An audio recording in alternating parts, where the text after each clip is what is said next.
When my son was 18 months, he wasn't talking, he wasn't pointing, he has no eye contact. He has diagnosed with autism. We feel like our child's success tie into our parenting. So if my child is success, it means I'm a very good parent, I parent very well.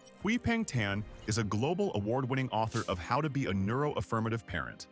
Her book is an Amazon #1 bestseller, a gold medal winner at the Global eBook Awards and Able Golden Book Awards. Whole system that we've been conditioned of since we were young, especially for you when you become parents, gets challenged. I always tell myself, my child needs a happy mom, not a super mom. But if you expose your wound to bacteria, you are going to have an infection. So this is how important environment is. Finding the right environment to heal is really important. Should I correct the behavior or should I connect with the kid?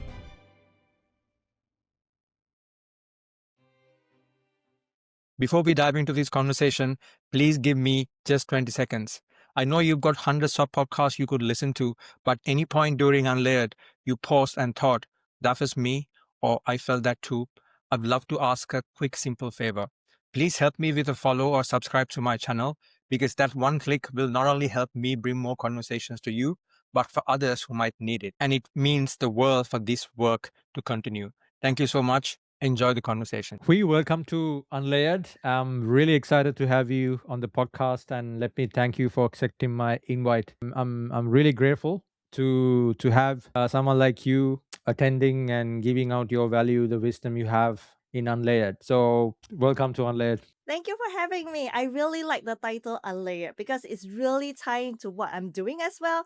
And more than happy to share all my, insights and experience and also hear from you. I'm so glad to hear that you love the concept of layering, and I think it's something that can be applied to anyone in any life stage, right? So I think people will have a bit of an understanding who you are from the intro, who joins the conversation. But I know that I came across to your profile and I got to know you from the beautiful work you have done in your multiple award-winning book. So, How to Be a Neuro-Affirmative Parent. I think the concept, the title itself drew me into understanding who you are as a person, and I felt immediately there's a connection because you wrote the book from your lived experience, and I've how I saw your journey of moving from Singapore to Australia. It really was interesting me to have this conversation, and that's why I was really excited to invite you.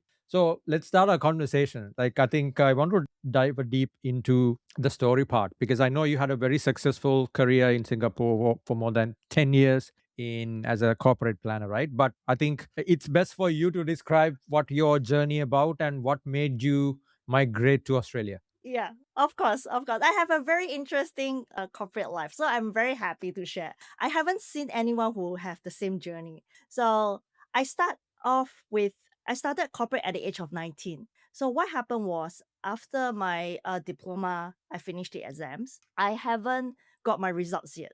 So I went for a job interview. The first job interview is a corporate MSc, and I got offered. So fresh from the school. So during my appointment letter, there's a special clause saying that if I were to fail my final year exams, this contract is terminated. So I got a special clause there.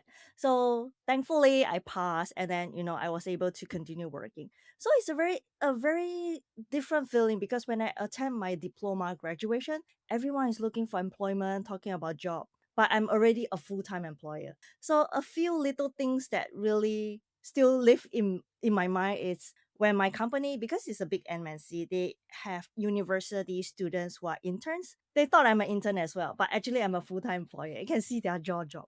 So okay, fast forward.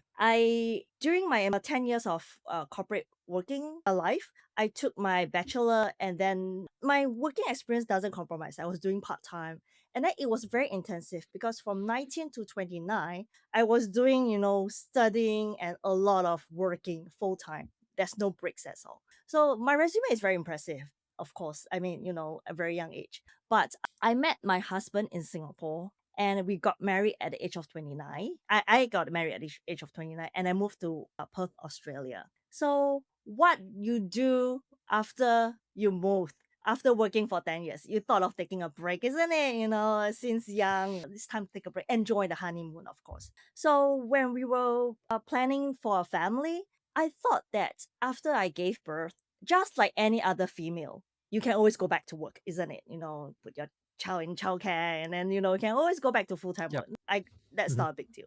But when my son was 18 months, he wasn't talking, he wasn't pointing, he has no eye contact. So all the red flags of being a neurodivergent. So very quickly, we were referred to a community nurse and then pediatrician and then, speech pathologist. Because the symptoms are very obvious, he got diagnosed at age 2.5. He has diagnosed with autism. So from there, that's the life change. So I decided to be a full-time parent. And what triggered me to do what I'm doing right now, advocacy, is when my son was in primary school. I firsthand experienced the good things, the community, the support, and being a first-time parent and being a migrant as well. Receiving this kind of supports is really godsend. You really feel very appreciated, and I really want to give back. And on top of that, I was able to chair my son's school board, and again, it opened a floodgate full of inquiries, people's life, and it really deepens my advocacy on writing a book and really want to support this community because I'm a living example and I receive so much, and it's time for me to give back. So that's the gist of my story. It is really inspiring, Hwee. I think the first time I talked with you and I have the same kind of energy when you share this story and what prompted you to do the work that you are currently doing. I wish there's more people like you who take Oh, these bold decisions, because if I take back, being a migrant and also a first time parent is a combination itself, has lots of challenges, right? I'm sure it wasn't easy for you to leave everything, the successful corporate career that you built for 10 years, and then to start over in Perth, Australia, and then to experience what you've gone through and understand, okay, it's completely a different shift. I wanted to go back a bit. Like you said, at 18 months you identified the changes which prompted you to get help, and then it was obvious symptoms. What was the shifting like, especially with you and your husband, like the relationship, and like what was the mindset like? Because I'm sure you weren't ready to receive that, because the traditional way of our education system wouldn't prepare you for that type of an experience. What was like? Can you walk me through to that 18-month period? correct. Very good question. This is the one of the most frequent question I got asked. So, okay, disclaimer, every parent is difficult. Even though you have multiple child, every child is unique. So every child has their own challenges. But being a neuro-affirmative and being a neurodivergent parent, our success looks differently. So walk back to 18 months. So my son was nonverbal. And when we see him as someone nonverbal, we try to encourage speech and communications. So there's a difference between speech and communication. So let me explain that. So we always try to focus thing that we thought. We always try to make him talk, say some Right. words. Speech is so important.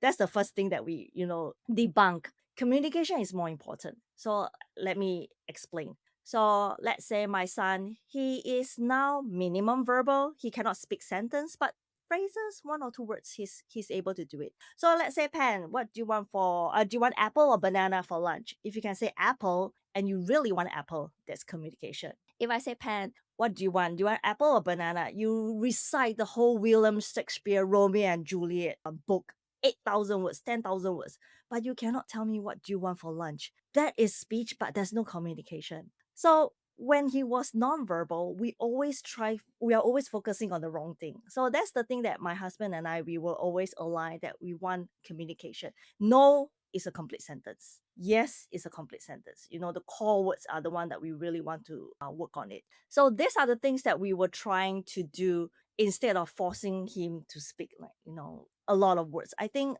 that's the thing that I want to let go of, when the belief that we think success is able to have a lot of speech. And then one more thing is we feel like our child's success tie into our parenting. So if my child is success, it means I'm a very good parent. I parent very well. But again, if you talk to parents with multiple kids, you will hear some kind of stories, something like that. So the first kid was an angel, they can do their homework, the housework, and you feel like, "Oh, my parenting is, I can be a very good parent. I can teach kids." And then you have the second child, which is devil from hell, all the demand avoidance. And you question yourself, am I the bad parent? Why is it like that? They are all from my womb. Why? They are from this household. But a lot of time, the child's success, it's many layers, that's what you said. It's the personality, and then, their capacity, their learning capacity, and also a lot of, could be some kind of strength and weakness. It could be one of their weakness. So again, this is the thing that we really want to separate away. Like child success and parenting, they go hand in hand, but it's not, hard edged to one another. We have to see the child's capability. So correct. To sum up, I feel like I'm the parent. It's my job to make sure that my child is proud of me. I will love him unconditionally. He's my son. I will always love him. But it's my job to make him feel that I'm the person he look up to. I'm his role model. And I think that is success parenting. Wow, that's an amazing definition and like very thought provoking, Hwee, because I feel like I think from my little knowledge, especially neuro-affirmative parenting, in general parenting as well, there is this idea of like what the societal expectations are of raising a child, and then what's the definition or what criteria of success. And especially when now you're encountered, or like when you go through an experience like having to raise a neurodivergent kid, like that whole system that we've been conditioned of since we were young, especially for you when you become parents, gets challenged, right? And then that's where it's becomes so important for you to take a step back and then understand, is it really this success criteria that I've used to think can be applied to this new environment? So basically, is it, should I correct the behavior or should I connect with the kids? So connection over correction. Like what other criteria behind that? One thing you mentioned like very articulately is the communication versus speech, right? What other aspects that you had to let go of? Like when you encountered this experience and when you were in the early days as a parent, like both of you, in addition to speech and communication. Right. Again, different kind of success. Success is not linear. It's ups and down. You have bad days anyway. You have good days, of course. I think one of the thing I always bear that in mind, it's priority. What is my priority right now? So let's Yeah. another example. So you're holding a very hot cup of coffee right to the brim. If you flinch, the coffee is going to burn your hand, and then you're going to spill, and then you're going to scream. Everything is going to be a mess. So there's no room for error. It's a domino effect if something were to happen. So I experienced that a lot during my early parenting. It's like, everything is firefighting, everything is chaotic. So I realized something. You only have to have one priority in life and work on it. So the cup is so big. You cannot keep pouring things in. You have to take out something before you add new things in. So very simple analogy. You only can make sure that your child's independence increase, your supervision decrease, then you can, take a master's degree or, go for an additional course or things like that. Your child has to increase the independence first. In my case, then we can think of other things. If you keep adding on, the domino effect is really very scary. So this is the very hard lesson that I learned. And I always stand by this rule and always tell people, you must have some room for error. If not, you are always firefighting. But people always think that you always have to add more things. If my son, he's very bad at math, I have to give him more tuition. You have to keep adding and adding. He has to sacrifice his iPad time. He has to do more math. But again, you have to increase the capacity. I mean, his independence, his understanding. Then you can add more things. So yeah, it's the gist of it. But yeah, that's how I do it. And you bring a very valid point. I think the concept of like five lighting and then this busy parent trap, I would say, like trying to add more and more to fill in the gap that you identified that was set by the traditional societal expectations, right? Where you like keep adding on without understanding what works and trying to prioritize, because each day can be very dynamic, especially in that environment, right? So sometimes I think I remember our first conversation, you mentioned one day you could feel like you're flowing and you're meeting the expectation, but one other day it could be a complete fluctuation, like either, I don't want to label it as downfall or upfall, but sometimes one day the best thing that you could hear from your kid is the word mother, right? Yes, And yes, that itself is a beautiful message for anyone, any other parent who is facing, like who's going through that similar experiences, to understand why prioritization is important and why it's unique for that individual kid, rather than always trying to look at the lens of what others are doing. Because I think what your book is trying to do as well is to go beyond the traditional type of parenting, could be like sticker charts or like some outdated methods, looking at like one size fits all solutions, rather than how understanding, accepting and finding individual needs of your kid, and then finding priorities based on that day. I hope that I have explained it. I'm more than happy for you to like elaborate a bit more on that. yeah, sure. So again, success is not linear. So a lot of time when we see our child regress, we panic. We thought that Hmm. why is it not working? Why is it like that again? Am I doing something wrong? But success is not linear. So you really have to pause in mayhem. So when it's also, chaotic, you like to pause. This is what we used to do. Let's try again. Let's try again. He can do it. It's just something might be a little bit, shift in dynamics or anything, but we can try again. So don't always panic when things regress. And don't, again, there's mistakes and failure, this is a bad time. You try again, try again. In my book, I got 3:1 ratio. So in the gist of it is you take if you experience one negative comments, you need 3 positive comments to override that one negative comment. So 3:1 Wow. ratio. Yes, it's a lot. So every time you have a little, mishap, you need, even for the kids, you need 3 to really overcome it. So every day I try to practice 3 positivity for my son. So at least, something happened, at least we have 3 good moments. So what are these 3? First thing, he wakes up in the morning. No matter how hard, or sometimes you don't want to wake up, it's winter, you want to stay in bed. No matter how hard it is, I will try to be positive. I will try to, be stay positive about it.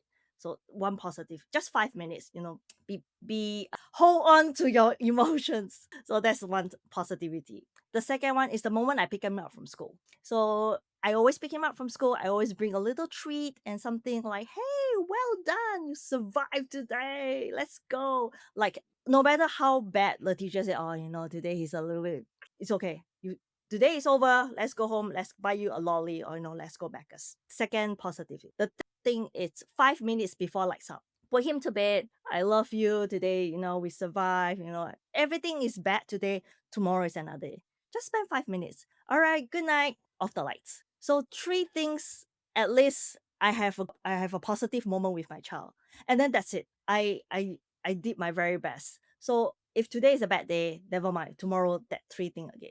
So this is the thing I keep doing every day. And every time I pick up my son from school, people will know, what do you bring for him today? Yeah, today I bring him a Cadbury chocolate. Yay! Like, people will know. People can see this is my routine. So I think this is some little things that really adds on to my win and adds on to my relationship with my son. And at least there's these 3 things I can always look up to and always look forward to.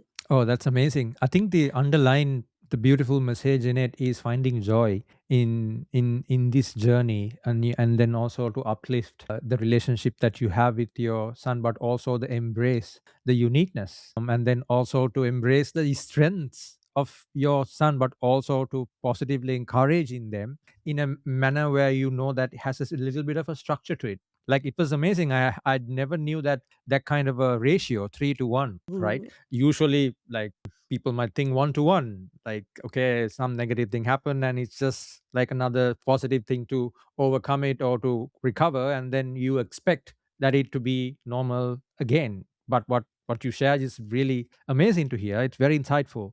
You touched on one particular thing I wanted to dive into. That's you mentioned the journey of managing your emotions. So from what I know, like, I think it's usually parents, like, one thing that they are prompted to do is to regulate the child's nervous system, right? But I think in neuroaffirmative parenting, it's equally important to regulate your nervous system. That is the underlying way of how you manage emotions on a particular day when things don't go in the way you do, and how you react to uncertainty, and how your body and mind works in terms of those kind of situations. What is your insight on the importance of co-regulating both parents nervous system as well as along with the child's? Great question. Yeah. I have some mantra that I always swear by. I always tell myself my child needs a happy mom, not a super mom. I think he wants to see me happy and proud of him. I think all child feel this way. No matter how I know he's trying. In this world is built for neurotypical. He's neurodivergent, he's sensory, he's very overwhelmed. He is trying, and I really appreciate that. And every time I see him overcome something, I feel genuinely proud of him, because we came from a long way. So every time we have bad days, or we feel like it's the tension is building up, he's getting distressed and dysregulated, I try to be the one who stay by him. I'm not nagging. I'm not even nagging. I'm here. I'm here with you. So when he escalates, I'm being the adult. I feel like in front of him, at least I am calm. Even though I'm not talking, I just stay calm. After that, I can go to my bedroom and then I can squeeze my pillow or something. But in front of him, I try to stay calm. At least as every child, they don't listen what you talk. They only listen what you do. They only trust your actions. So again, I always try to be the one who's calm. I don't have to speak. I don't have to explain or do anything. Just stay calm. Breathing techniques. I think when he sees me being calm, it helps him. So I think that's the way we do co-regulating. As it works so far, touch wood, touch wood. But I think if other dynamics change, I will try to learn. Of course, I think there's a lot of very good mindful people out there I can learn. But so far, this calming strategy works for me. I can foresee, my son is turning 13, puberty and things like that. I think I will need more strategies down the road, but I'm willing to learn. Of course, I'm always willing to learn, and anything can help him. I'm open to suggestions. That's amazing, Hui. I think what your point is that sometimes the current society as well, and the expectations of like this content and the information overload, sometimes it can increase our stresses with overwhelming information and techniques to regulate your body and emotions. But at the end of the day, I think from universally, from generations to generations, from ancient teachers, one thing that anyone can do at any moment is to take a breath, and that itself is anyone can do with, like, it's just being conscious about our breathing, right? You don't need specific knowledge or read a book or understand what meditation is. It's we are living, we are doing that. Yeah, it's just that being conscious of a moment, and maybe being conscious about three breaths in a moment where you're knowing that when you know that you have to spend a little bit of time with your kid, having that space for you to have some simple breaths. And it seems like it has been working for you, even though that after you spend that time, when you go, as you said, into the room, you might need to process that emotions. Maybe it's either communicating with your partner or any other channels. But I definitely agree that you don't need to have hundreds of methods or channels for you to regulate the emotions and probably work through the other parts. But it's amazing that you bring that up, and then how you shared it. The other part, like, I wanted to ask you is the environment. I think you mentioned about why the environment is so important, right? And it dictates the child's behavior, and then how they perceive the situations and how they respond to certain situations, and the overall the impact it has on their growth. How important is the environment? Very good question as well.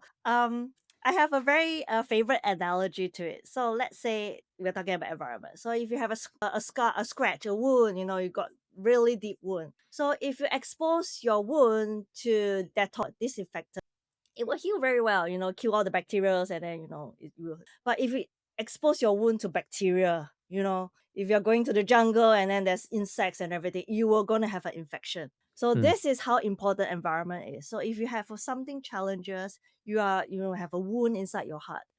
And finding the right environment to heal is really important. So not everyone is going to help you. There's bacteria around there. So finding the right community is very important, the support group. And also okay, not everyone is going to like you. I think this is it sounds very, cliche, not everyone's going to like you.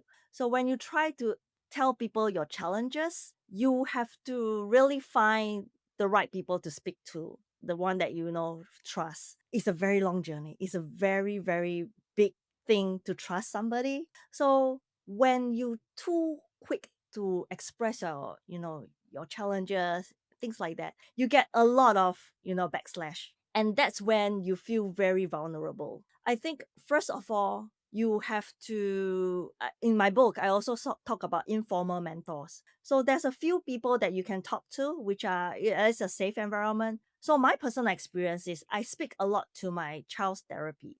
So many of them are within this community. So they themselves has lived experience. They have met someone similar to my son, but it's not so straightforward.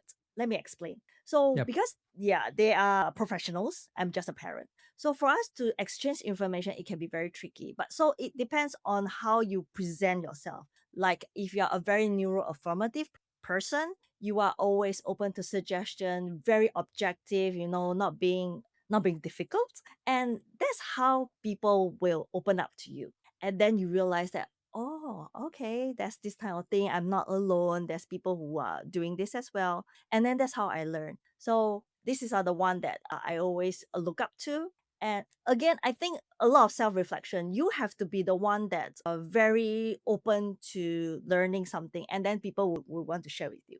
The other one is younger generations. I like to speak to a lot of younger generations. Their age gap is closer to my son than me to my son. They are the Gen Right. Zs. So they have a lot of fresh perspective, especially they just graduate from school. They have a very new thinking that, my mom's generation could be very outdated. So I like to speak to them. So again, I want to really know eventually they are the one who's going to look after my sons. They're going to employ my sons. They are the future leaders. So I want to be the one who tap on their resources, their knowledge first, then apply it, and then position my son to be, that's what the new generation is thinking. So again, this is environment, this is community. You position yourself and you learn from the relevant people that was going to be your child's future environment. I think it helps a lot, and positioning yourself and your child for the future. And you don't feel so anxious. You always feel very nervous about what my child is going to do if I pass away.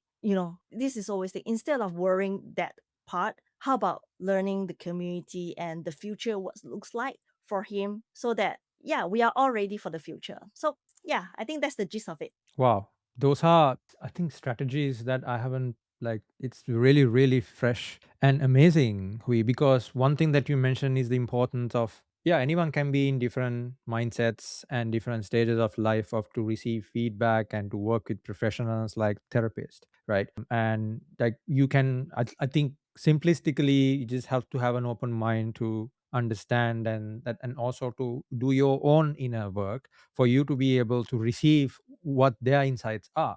So you cannot be them, you won't see the world in the way they do.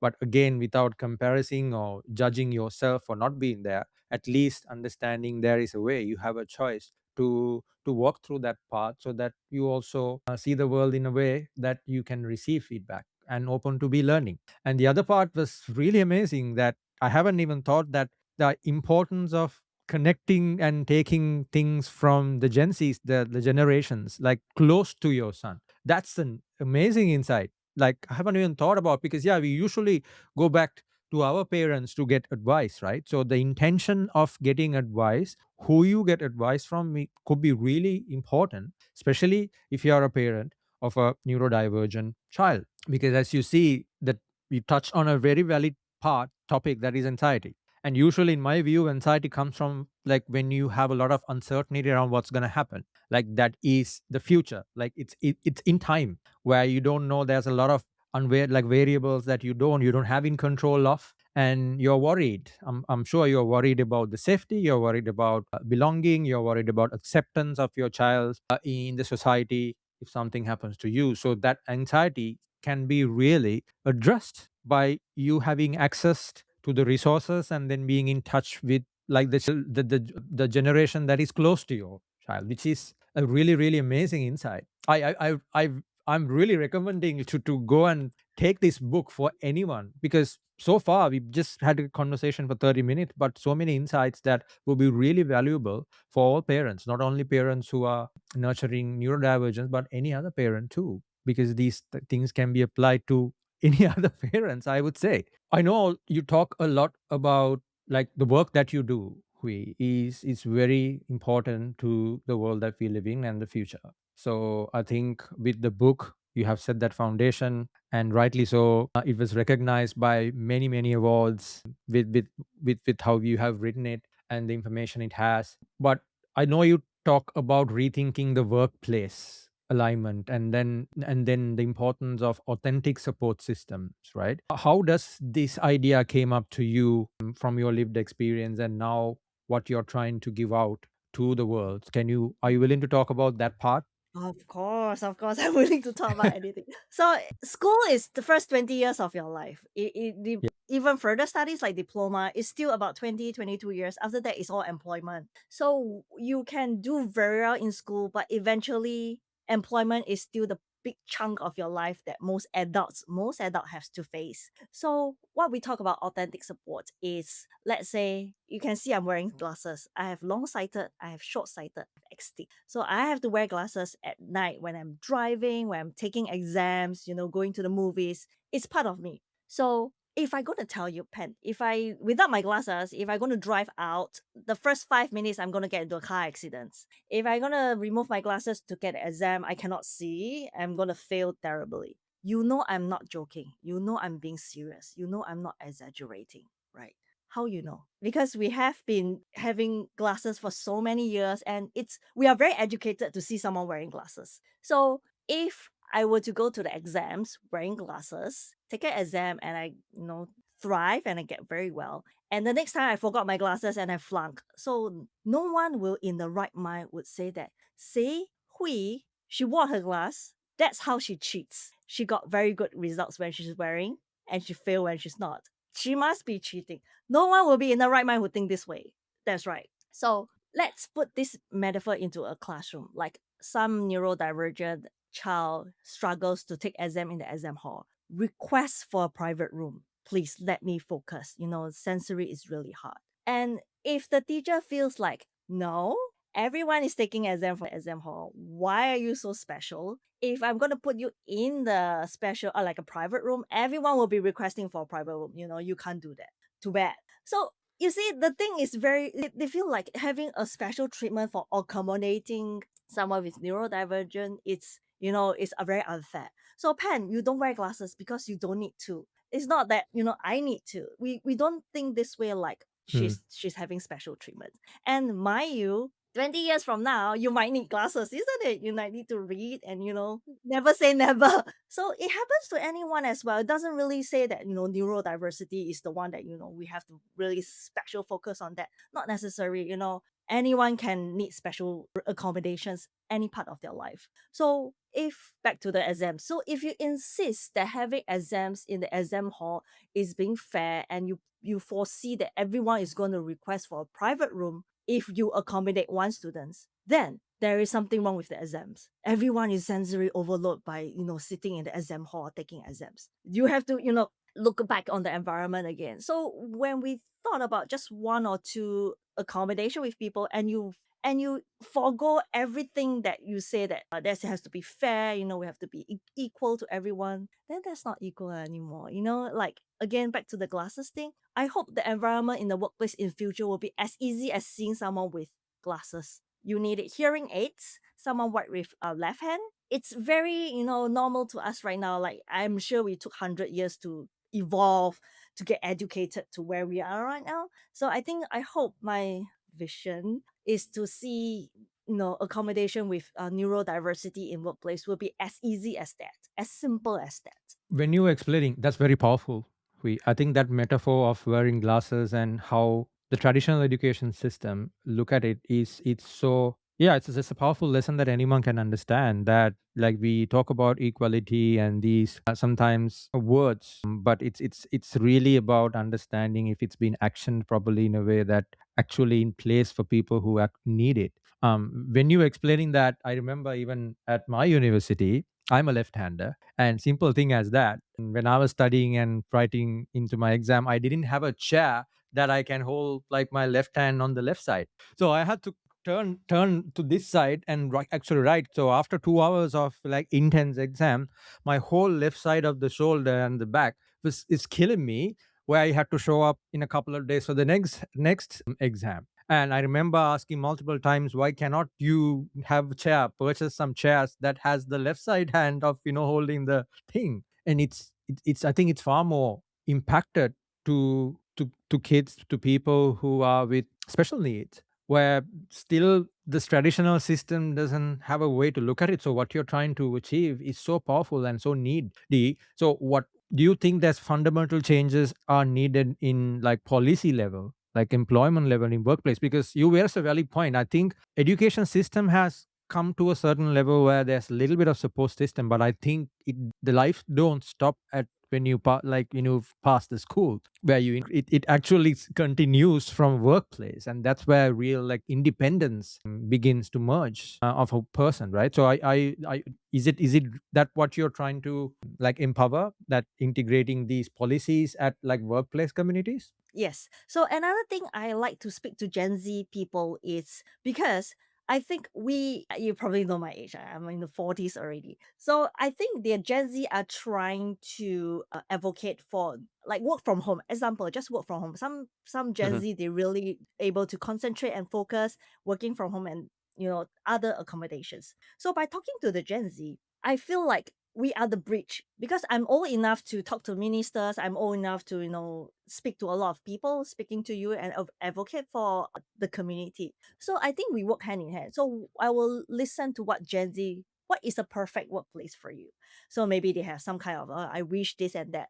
So, okay, I can work on it. I can speak to the ministers. I can write, I can write a book. I can invest. If you have something that a really good cause, I can invest on your projects. So I think it's us also supporting the Gen Zs in their movement and everything, and tie into my movement. So eventually, my effort and the Gen Z effort was gonna benefit Alpha generation, my son's generation. So I think if more of us are able to work in different levels, in the minister level, or in the grassroots level, we can really make this world a better place, like for my son at least. I feel we really need to I think there's a lot of gaps. Every neurodiversity is a very big spectrum. We have a lot of people advocating for different stuff. Like for me, it can be workplace, can be independent living. Some people might advocate for eating disorder or etc. etc. So there's a lot of gaps. So working on closing the gaps is a very, very long journey. But for me, at least what I'm doing, I will lean on to the Gen Z people for now, like learning that what they really want to see and for me to advocate. So they give me inspirations as well. That's beautiful. Like it reminds me of this beautiful saying that sometimes understanding that you can't always light up the whole world, but you can at least light up a lamp in a dark street. Right. It's very magical and powerful. We have different expectations, agendas, and different ways of serving the world, but at least it's having that intention that you have always a choice. You have that power to take an action now, and then like, and that can help someone someday, and it can start from your own home, right? It doesn't need to be always community service. It's been a magical conversation. I really love like talking to you. I think it's the energy and then the insights you had, your lived experience, but also there's a lot of practical insights you gave out, which will be, I hope, will add a lot of value to parents, people who are wanting or planning to start a family, and also parents who are nurturing neurodivergent children. So I think I really recommend. I'll put the links of your book in the comments, the description. I'm pretty sure a lot of people will find value. It's a gift for someone to have that in them as a resource. I firmly believe. We wrap up our unlayered conversations with one question, but I have three today for you. Because you're a special guest, right? So during our conversation, I think I'm thinking of one word, one terminology, one word that came up every time you talked about understanding your child's needs and the need for you to take a breath and then not having to conform to everyone's expectations, and it's okay that others won't like it all the time. The word that came up for me is acceptance, like as a theme. What does acceptance looks like for you now? Okay. Wow, great question. Acceptance means anything that doesn't make sense to me, it makes sense. It might make sense to my child. So accepting what he likes, what he do, what his brain works, this is my definition. It doesn't have to make sense to me. As long as it makes sense to him, it makes me comfortable. This is acceptance. So I feel like I accept a lot of things. I accept not many people is gonna like me, not many people is gonna agree with me. But I feel there will always be people who accept who I am, and that's enough. I don't need a lot of friends. I just need a few solid ones. And it's the same as my son. He doesn't need to be the most popular kid in his school. He just need to have like a few solid ones, who enjoy his company and accept him as he is. That's good enough. So that's my explanation. Wow, beautiful, Hui. Thanks for that. Thanks for that. It's amazing. The next one is, if someone reads your book 10 years from now on, what would you hope that person to feel? I hope they don't feel alone. In my journey, I chair his school board for 4 years. So during this entire 4 years, I seen all sorts of challenges, all sorts of I don't want to use disability, but you know what I'm trying to say, gaps. There is no symptoms or traits or any challenges that will surprise me. I am unfazed. Everything you said, I know someone who has the same experience as them. So I really want to tell people that you don't have to feel that you're alone. Definitely someone will experience the same thing. And the second thing I want to say is success is different from you and your child. So if my child has eating, let's say he has eating disorder, able to eat a piece of carrot is amazing. It is success. You should celebrate. You should pop champagne and congratulate yourself. And that is the most important thing. If you don't celebrate small wins, you can never see the big wins. So I think this book, I feel 10 years from now is still relevant because we always have to see the good things in life. Yeah. Such a beautiful way to put it, and a beautiful and a powerful vision. I really felt it like I had goosebumps when you were saying it. I really did, because I felt that energy and the true intention and how pure that intention is for you, not only for you but also to the work that you do for the community. One last question: what's one thing you have unlayered in your life? The expectations of other people. Like we are really not here to please people. Correct. Again, if whatever my son is doing, it doesn't make sense to you, great. Move on. We are not here to please anyone. And I respect everyone's view. But again, the scar thing, if I'm going to expose my wound to all the bacteria, I'm going to get infected and yeah, I'm going to die young. So I only want to expose my wound to people who really care and understand. And I'm very sure definitely there are people who care about neurodivergent people and willing to support. We just need to know who. So that's what I want to say. Amazing. Thank you so much for your time, Hui. I cannot thank you enough for this amazing conversation. And my only wish is that you have the power to light more people's lives, touch more people's lives, and to empower and educate and carry on this amazing service that you're doing. So thank you so much for your time. I really appreciate it. Thank you for having me. I really enjoy myself. Thank you so much.